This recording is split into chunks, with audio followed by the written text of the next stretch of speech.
Fighter. Sharp. Genius. A winner. Ledge.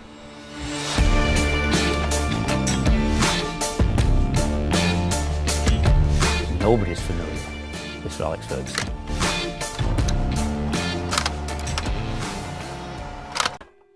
When Sir Alex arrived from Aberdeen in the autumn of 1986, Manchester United were in decline. They hadn't won the league since 1967 and found themselves second from bottom in the old First Division. Ferguson set about overhauling every aspect of life at the club, bringing discipline back into the changing room by eradicating the destructive drinking culture. The players didn't really know a lot about him. One player who did was Gordon Strachan, who played with him at Aberdeen, and a lot of the United players asked Strachan what he was like, and he sort of laughed and said, "Oof, you know, there's going to be a big change of scene here." He gathered the players in the small gymnasium at the Cliff.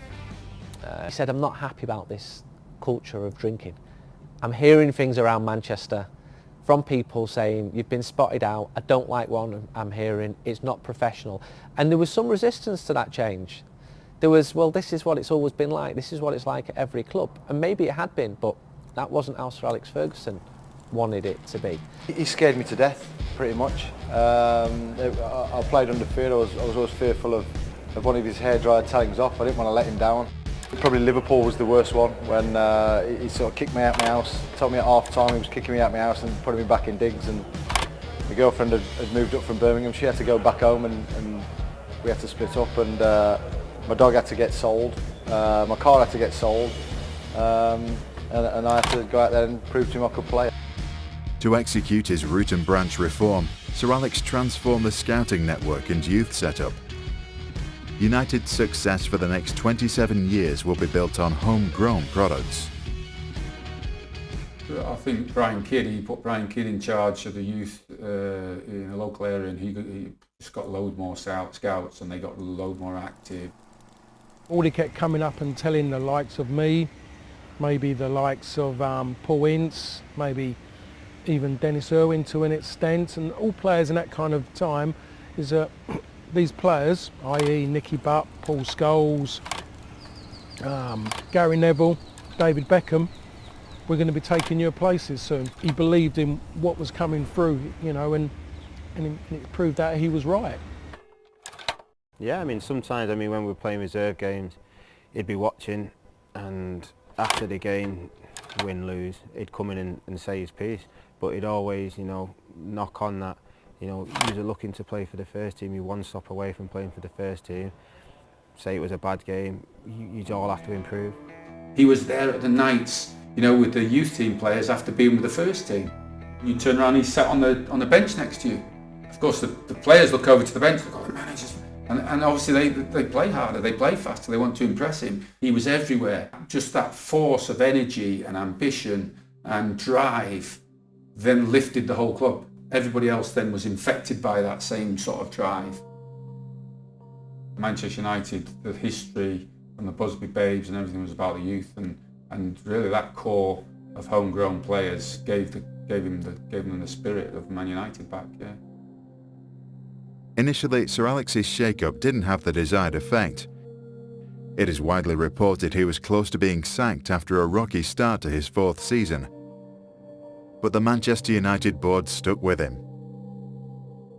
In 1993, United won their first league title in 26 years, adding to their FA Cup, League Cup and Cup Winners' Cup triumphs under Ferguson.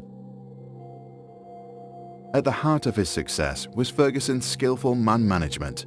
His reputation as a fearsome dictator kept the players on their toes, while his softer side earned their loyalty.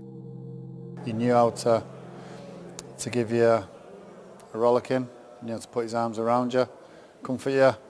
That wasn't that often, but he just had a unique way of getting his point across. Steve Bruce's wife Janet was in hospital. She was having a back operation, and we're playing. So Brucey left his mobile phone on during the game. Yet it was on, and we come in at half time. Things weren't going well. This was at Old Trafford. So we're sitting in the dressing room, and Steve's phone goes off. We're all sitting there, and we're all kind of going like that, whose it is, and I knew it wasn't me. I knew it wasn't Dennis, because Dennis did have a phone. He was never switched on anyway. Big Pete, straight away himself as normal, going, it wasn't me, you know, and maybe his eyes going, giving away who it was. And you could just see everything quiet. And you looked at Brucey and you could just see in Brucey's face and persona, it was me. The gaffers ran across, grabbed the phone, had a go at Steve Bruce. Steve Bruce had a go trying to tell him that this is, my wife's in, I don't care if your wife's in hospital, and just threw the phone against the wall towards the bin and smashed the phone.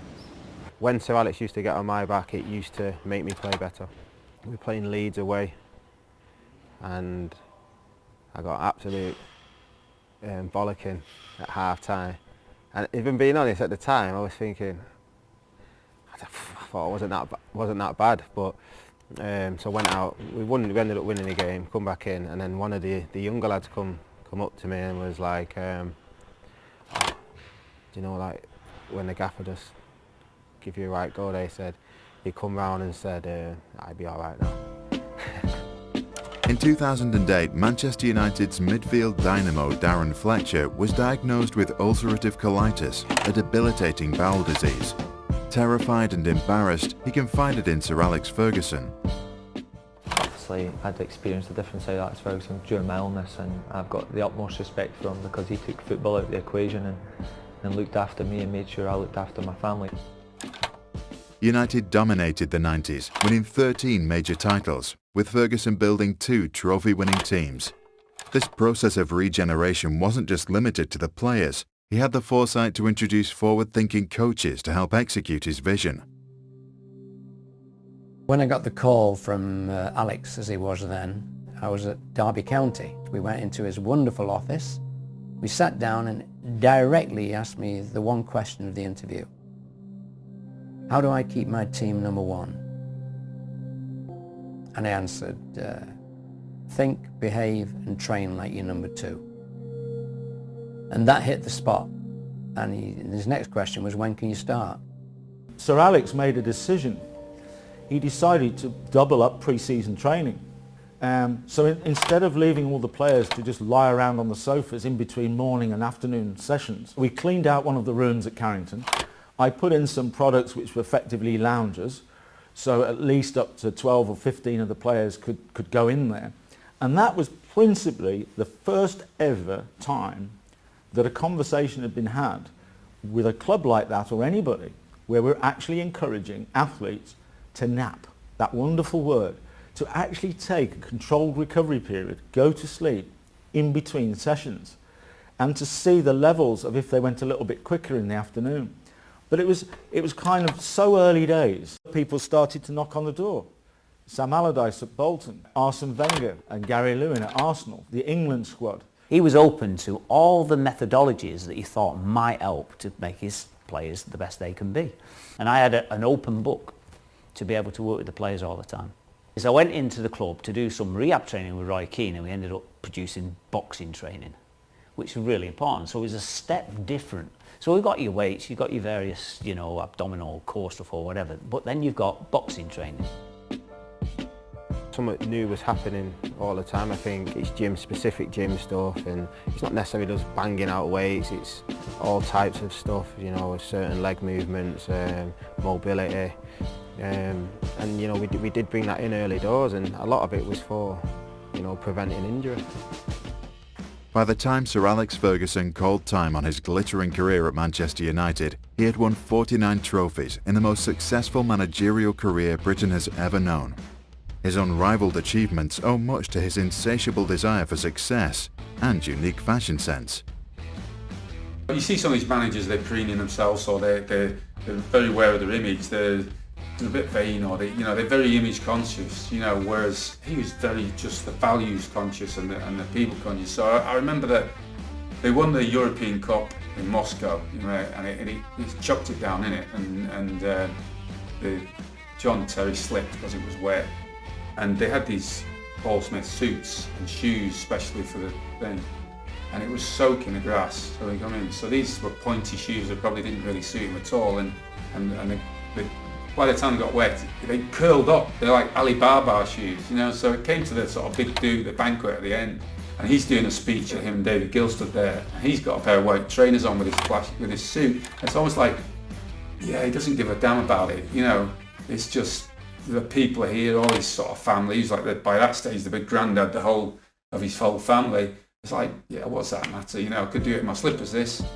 He was a master of coming in at half-time when you were drawing or losing, and when you didn't expect him to go mentally, did. When you expect him to go mentally, he was calm, and he'd go into his tactic boards and he pinpointed one or two little things, and that was usually the difference to go and win the game. So it's hard to explain because a lot of what he did was very simplistic, but other times the true genius came out. So he mixed and matched really, and some of his team talks before big games were, you know, hair standing up on the back of your neck stuff, and you went out there with so much pride and passion and desire to do well for him and to do well for yourself and to do well as part of the club, that, you know, that brought out the best of us in big nights. Driving from the Cliff to Old Trafford the day after they won the league, and he was on the phone, you know, talking about a transfer, and you're thinking, he's not stopping, you know, this guy's not stopping for a minute. He's like, right, when we go to the next thing. Once the final whistle blows on that league, or okay, you celebrate for the night, but there's almost just like an anticlimax. You've done all the work, and now there's a sort of anticlimax, and he was like straight on to the next thing. He was incessant, you know, he just wouldn't stop. You just won the treble, you keep the same players again, the motivation might be not there as much. You know, if you start signing a few players well, are looking to get in the team, it just all kicks on again.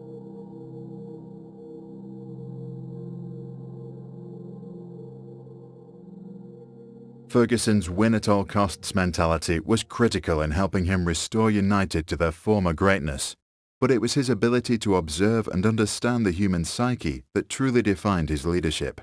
He used to get there at 7 o'clock in the morning, and he would be overlooking the car park where everybody came into, but also he would overlook the training pitches. So he would see every player get out the car and see what mood they was in.